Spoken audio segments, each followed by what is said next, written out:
The advantages of the new technique over the traditional laparoscopy method is that it's cheaper, quicker and thus theoretically more widely available. Instead of a full operating theatre and the patient staying in overnight, eggs can now be extracted under a local anaesthetic in a couple of hours on an outpatient basis.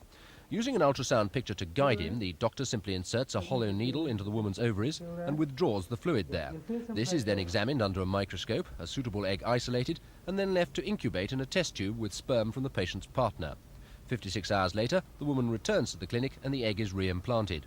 But even then, it's all a matter of luck. There's only an 8% chance of a replanted fertilized egg developing into a fetus, so doctors usually try and plant 2 or 3 embryos. At the moment, King's College is the only non-private medical unit in the southeast offering in vitro fertilization.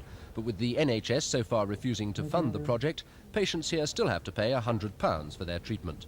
We give our time freely here, the people involved in the programme. We have to ask from the patients for a small contribution towards the cost of the equipment, towards the cost of the drugs, towards the cost of the consumables.